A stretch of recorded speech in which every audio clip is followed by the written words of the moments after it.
With Illinois trying to outpace states like California and New York in anti-2A legislation, we saw sweeping bans on assault weapons as well as magazines in 2023. A case Barnett v. Raoul finds its way to the 7th Circuit for oral arguments this week. Let's talk about it.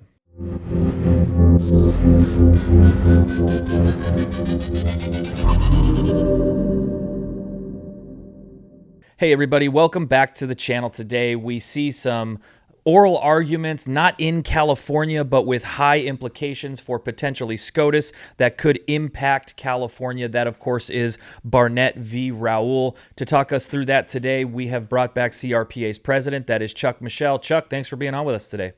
Always a pleasure. Thanks for having me, guys. Absolutely. And guys, before we get into this today, as always, please be sure to like, share, and subscribe to the videos. It really helps get this information out there. There are high stakes for lawsuits like these. Definitely something that we want to be paying attention to, and you can directly contribute to these sorts of efforts just by subscribing and liking and commenting on the video. So if you can, please do that. And guys, if you didn't know and you're in the Southern California area, we've got some big events coming up. Of course, this weekend, CRPA is partnering with the Compton Gun Club to do a fundraiser for Second Amendment causes. Check out the website if you are interested in going to that. It is a Western-themed fundraiser. It's a really great time.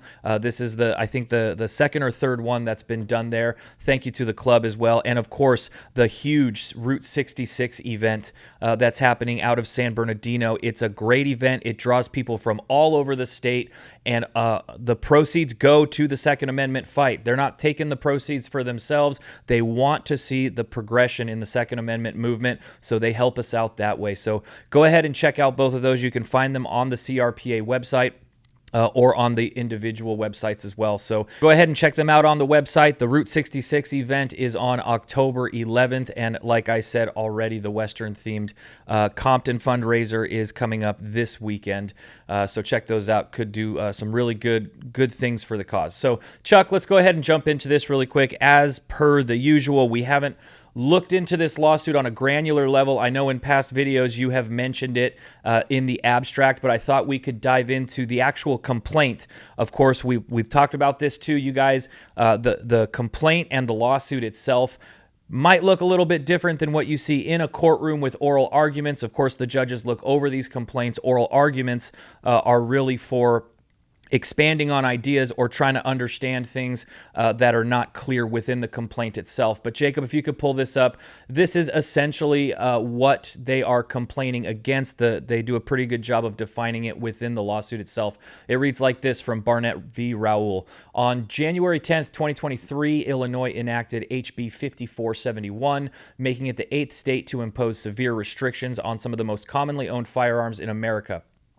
Indeed, HB 5471 goes even further than most of the handful of so-called assault weapons bans that have cropped up over the past few decades, banning nearly all semi-automatic rifles and prohibiting many common semi-automatic pistols and nearly half the magazines in the country for good measure. Under HB 5471, it is unlawful for any person within the state to knowingly manufacture, deliver, sell, import, or purchase, or cause to be manufactured, delivered, sold, imported, or purchased by another an assault weapon. Unlike the term assault rifle, assault weapon is not a term with historical pedigree or fixed meaning. Indeed, the term assault weapon did not exist in the lexicon of firearms until anti-gun publicists coined it in 1989 to expand the category of assault rifles as to allow the attack on many individual firearms as possible, on the basis of undefined evil appearance. HB 5471 defines assault weapons extremely broadly. They kind of go into that definition here. The complaint ranges from all of these bans on semi-automatic rifles that have the capacity to accept detachable magazines, pistol grips, thumb hole stock, telescoping stock, detachable stock, flash suppressors, fixed magazines that can hold more than 10 rounds. They even move on to semi-automatic pistols with detachable magazines and threaded barrels, a second pistol grip, a suppressor, or a fixed magazine that can hold more than 15 rounds, and sort of concludes this way. All in all, combining the feature-based restrictions and the extraordinarily broad copies, duplicate variants, and altered facsimile language in the law, HB 5471 bans hundreds of models of rifles, including all of the most popular models in circulation. So, I mean, it is kind of a lot. And I don't know. I'm sure we've all been in school and we've had that one kid in class that just wants to go above and beyond. It seems like Illinois kind of tried to do that with these bans here, Chuck. Before we, I guess, get into these arguments or the oral arguments that just happened, I'm wondering, can you sort of round out this lawsuit for us? Give us its trajectory or its path through the courting system. How did we get from this complaint now to the Seventh Circuit panel that it just got argued in? Sure. Well, after Bruin came down, the Bloomberg Law Group and all the well-heeled lawyers that are paid to work for Bloomberg and come up with ideas on how to limit our constitutional Second Amendment rights got together and pushed a number of different bills, expanded sensitive places, expanded prohibited persons, and expanded hardware bills, including magazines and semi-automatic box-fed, magazine-fed semi-automatics, which AR-15 is the one that gets all the attention, but it's certainly not limited to that. Illinois went kitchen sink on this. I mean, they threw every gun, every configuration, and not just numbers of different guns, but also parts.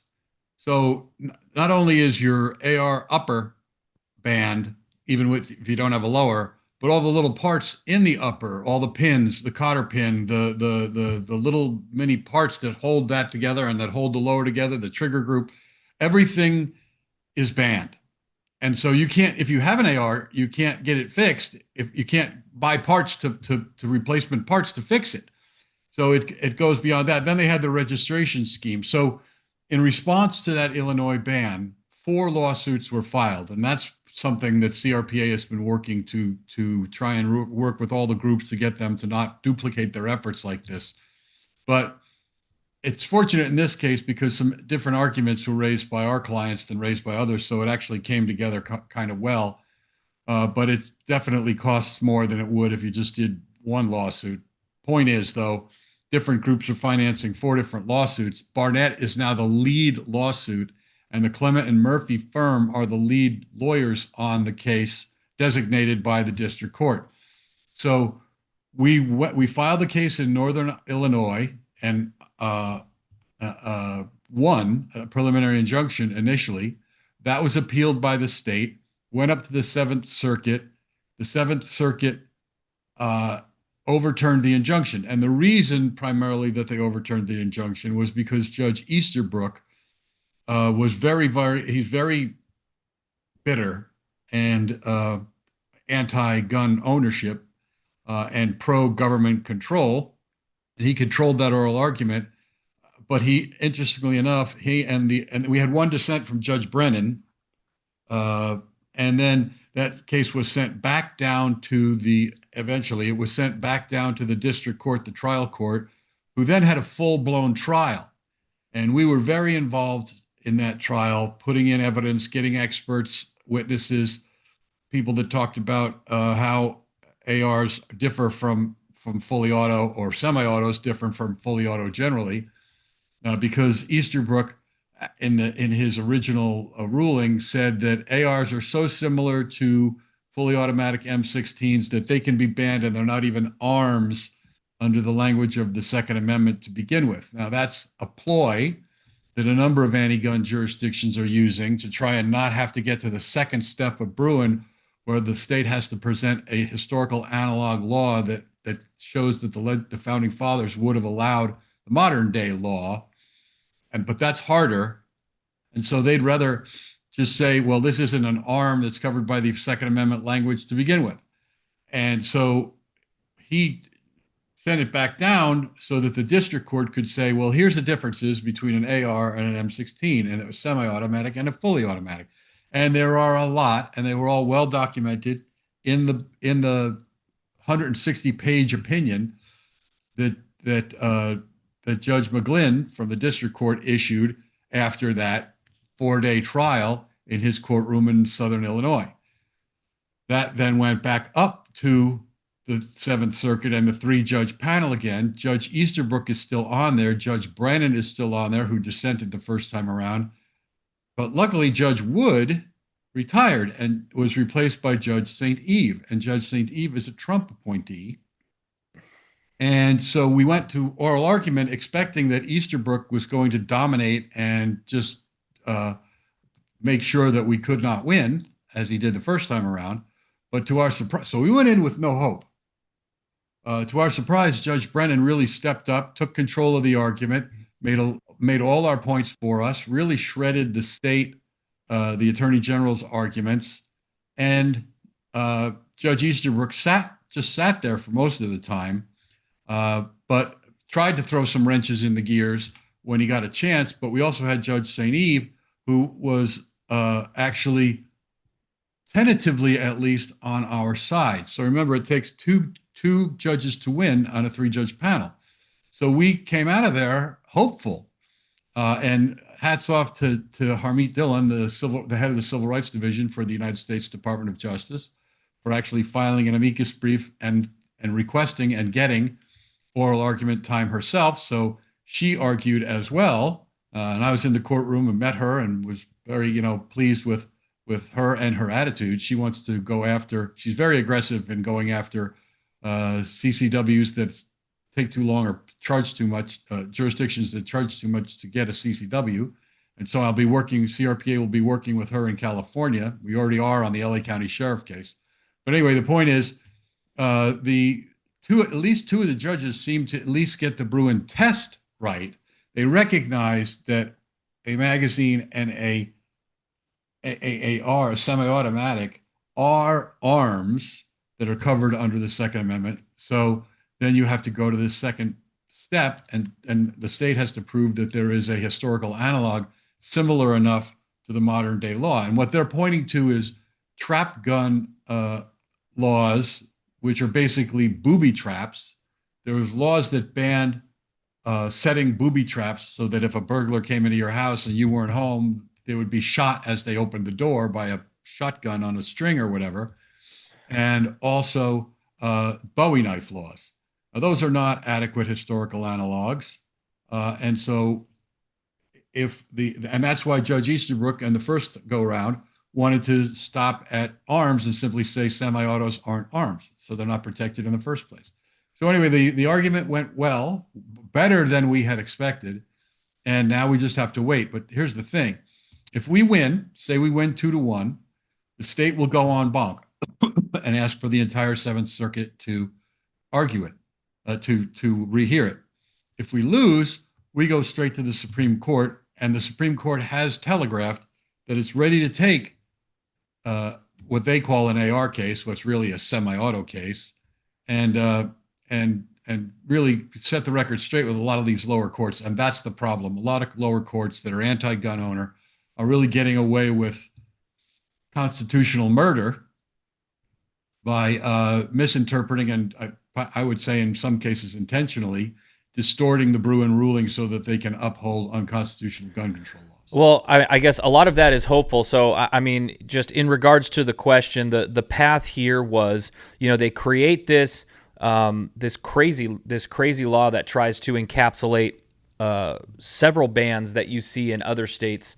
And we get an injunction on it, and it goes up to the Seventh Circuit, and the Seventh Circuit takes the injunction away.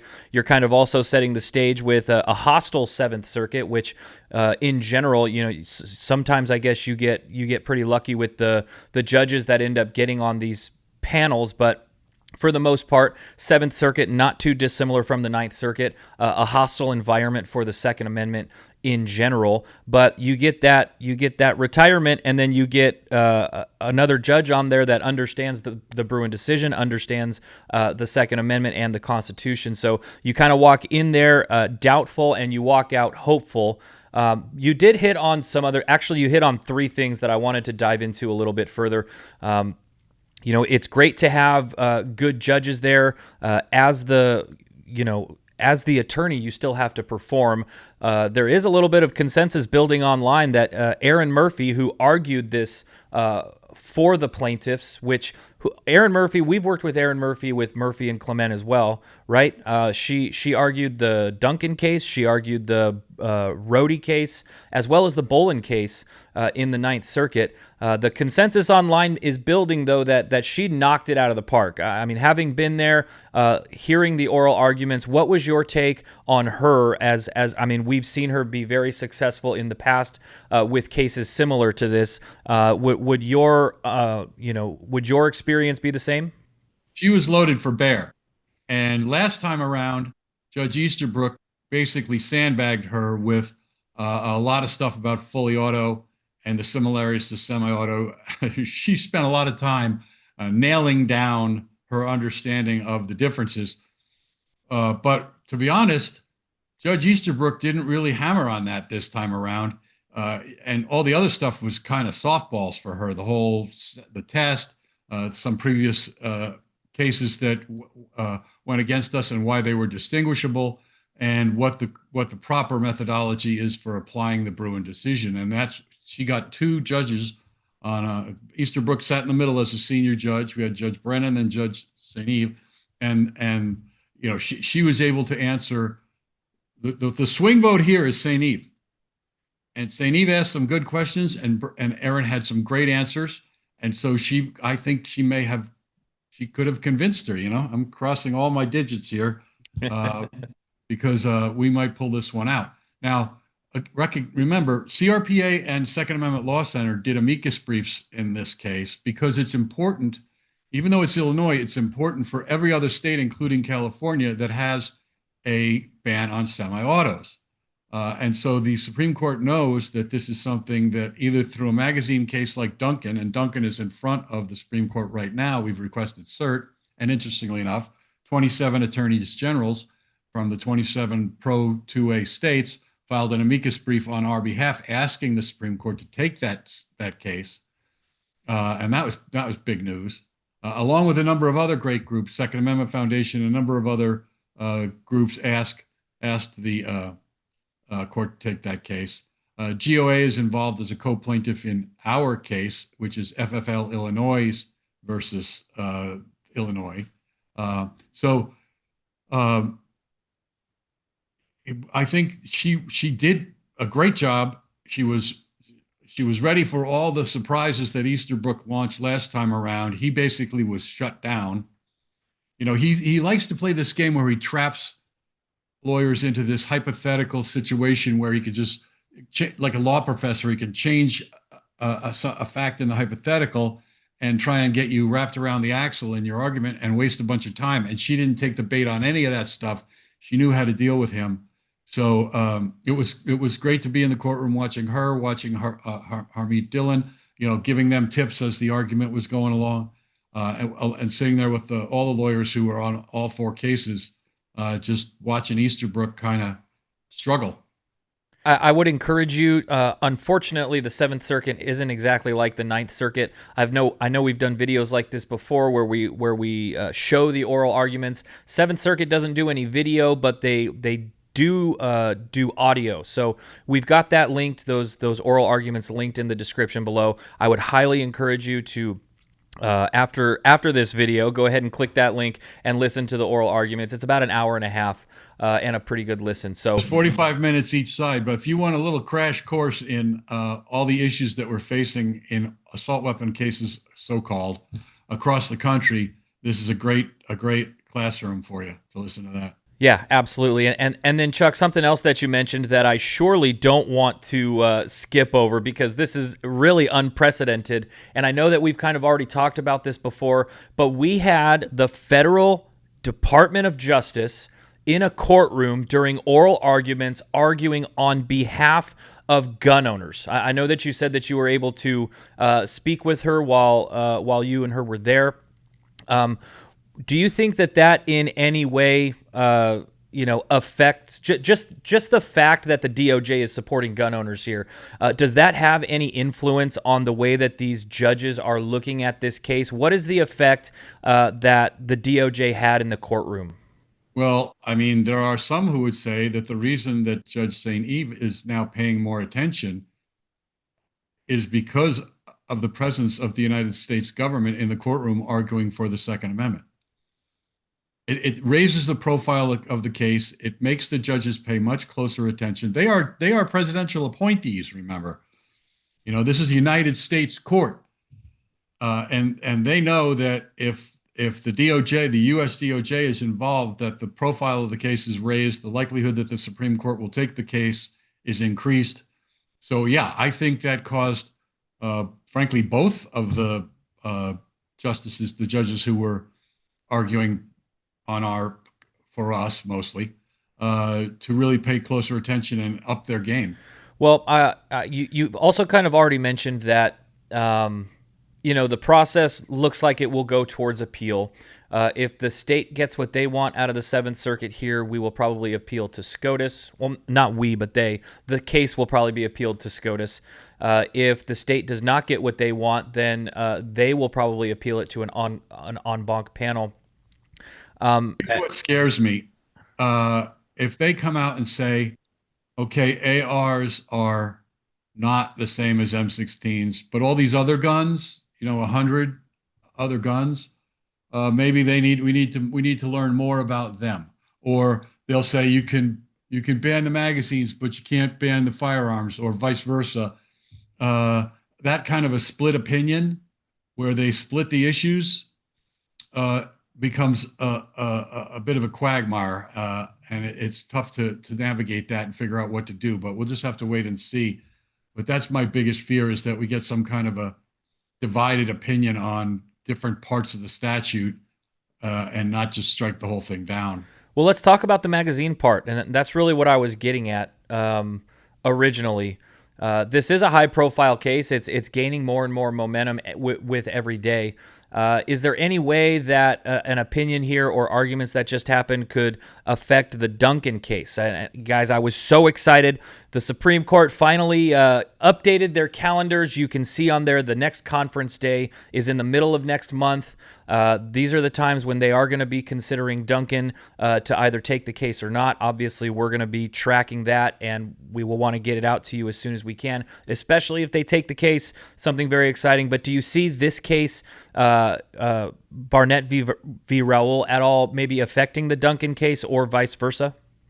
Well, yeah. I mean, Duncan is ahead of Barnett right now.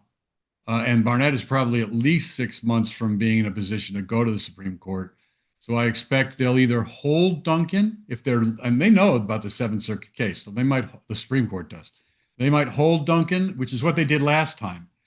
They held Duncan until Bruin came down. Then they vacated our en banc loss in Duncan, said reconsider in light of Bruin. And then we won in the trial court, and then lost again in en banc. And now that's why we're back at the Supreme Court. So the Supreme Court's very much aware of both the Duncan and the Barnett cases. Depends on what they'd rather do. Would they rather deal with one law that addresses both? Or in Duncan, it's a narrow issue. It's just the magazines. They could decide Duncan, straighten out the methodology and the misapplication of the Bruin decision by lower courts, say what is or is not an arm, and that magazines are part of the arms that are covered by the Second Amendment. And then they could GVR, grant, vacate, and review Barnett conceivably. So the two cases, and some others, these are not the only cases in the country. There's interplay, and it's up to the Supreme Court to manage its calendar and manage its caseload and figure out what they want to hear first. Well, you got to imagine that the voice of Clarence Thomas is in there saying we should have made these decisions yesterday, and since we didn't, we should be making them today. Definitely something to look forward to, though, on both of these cases, and we will keep you guys updated as we continue to get this information. Chuck, thank you very much for coming on. I know you're a busy guy. I know you just got back from your travels, but I do appreciate you coming on and sharing with us. Thank you very much. Sure, anytime, guys. Absolutely. And guys, one more time, please be sure to like, share, and subscribe to the videos. It's a great way for you to directly contribute to the 2A movement moving forward in this state. So please go ahead and do that. And also check out the CRPA website. We've got some awesome events coming up. And if you want to be a part of them, they are also great ways that you can directly influence this movement going forward. So thanks again, guys. We'll see you on the next one.